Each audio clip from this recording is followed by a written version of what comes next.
Okay, today I would like to share with you another dose of wisdom and healing. And today we're going to talk about a self-healing journey. I will explore practical steps to start today. And I will talk about what is a self-healing journey and what are the steps that you can take to move forward on your self-healing journey, and what are the 4 pillars of self-healing journey. Then let's get started. First question people always ask me is, what is a self-healing journey? And the idea of self-healing is when you become the protagonist of your own story. It's like you really take your health with your own hands, and it's about acknowledging and honoring your innate power. And this sense of empowerment becomes your driving force to propel you forward in your journey. And when you do that, it also brings that wisdom and that connection with your own body to find the answers that you already have within. Then when you embark on a self-healing journey, it's not just about the path to actually overcome pain. You're actually embarking on a transformative expedition to reclaim your life, your essence, and your power. I'm so excited to share more about that with you. And one thing that it's important to understand is when you think about, when does someone need a self-healing journey? And in reality, I believe that everyone can benefit from a self-healing journey, because it is the best preventive technique that I know. Because the more you connect it to yourself, the more you understand your body and you know what you need, the better it's going to be for you to actually prevent injury and prevent things from happening to your body later on. This journey becomes even more essential if you are experiencing any chronic pain, physical or emotional, especially if the traditional and conventional approaches have not worked for you. It is an excellent option for those who seek a personalized approach, a holistic understanding of their body, and an empowerment that comes from taking an active role in their healing process. I create what I call the self-healing path. And what I notice with my patients throughout all those years is that it is somewhat the sequence of how things happen. It's different for each person, but there are 5 different stages. They start to create in that progress. They're starting to notice the difference and the changes when you start moving forward. Then the stage number 1 is what I call discovery. Discovery is when you come from that place of you don't even know what you want, you don't know where you are, and you start to have more clarity to exactly where you want to go and how to get there. Then in that stage, you're going to get more clear on your intentions. You're going to get more clear of why are you doing this? Why is this so important for you?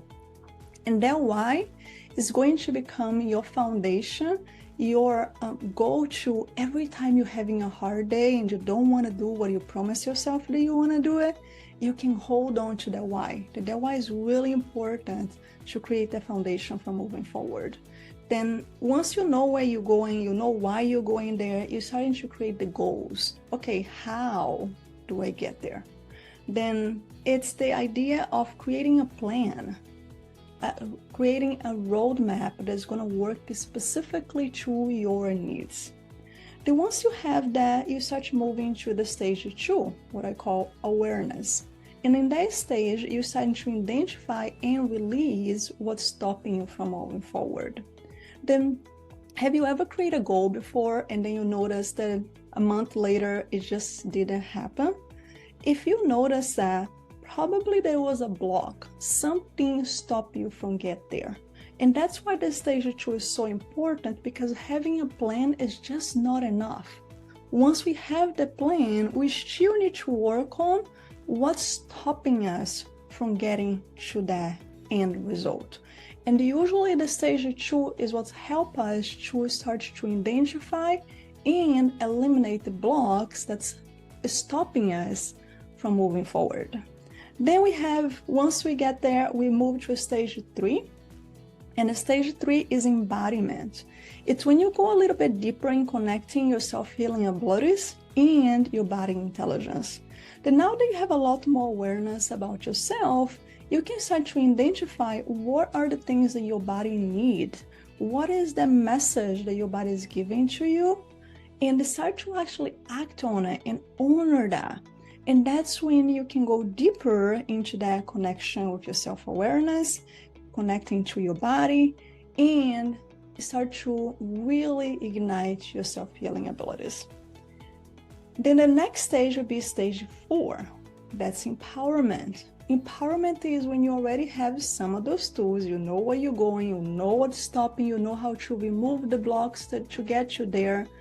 And now you're ready to go deeper. And in this stage, we talk about release the trauma from the body and moving from I know that to I am that. And it's very common people come to me and say, hey Anna, I know that, I read that before, I know exactly what I should be doing, but I'm not doing.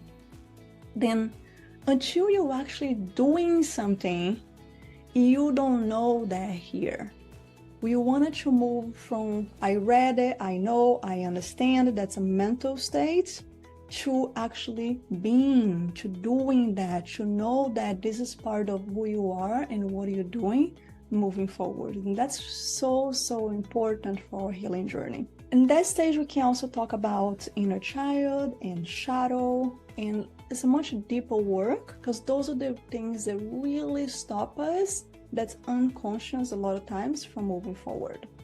Then we get to stage 5, and that's mastery. And I always talk about with my patients, my goal with everyone that I work with, either is a private session or in the Be Health Academy, is for you to be the master of your own body and mind.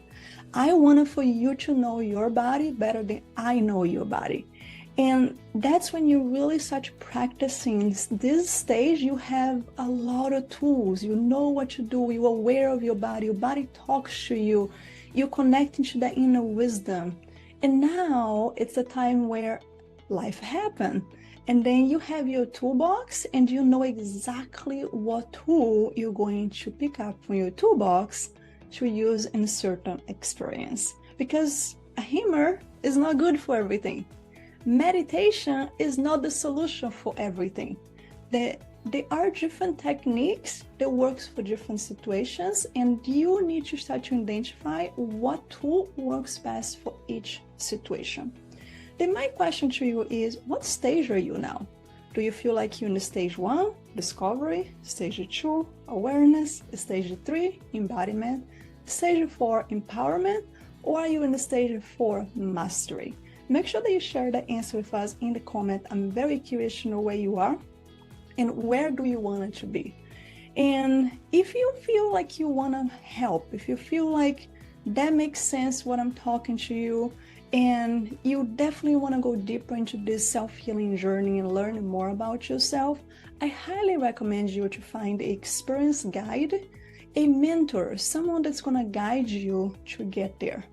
You sure need to do the work, you are the hero of the story, but it's always helpful to have an extra support. If you feel like you need extra support to get there, I will be more than happy to help you. And if you want to join us in our self-healing path, you can join our Be Health Academy. And Be Health Academy is going to include a self-healing course that's going to go step by step teaching you how to master all the 4 pillars and also to navigate easily throughout the 5 stages of the self-healing path. And once you learn how to navigate to those 5 stages, you can use that tool for the rest of your life. And all my patients tell me how grateful they are for having those tools, those techniques, the awareness, because now they can apply to anything else that happens into their life later. Then I hope you choose to embark on this self-healing journey and choose to take your life back. You can do this. I believe in you. And please share with me the benefits and the experience that you have been having with your self-healing journey, I would love to support you. I hope you're having a great day.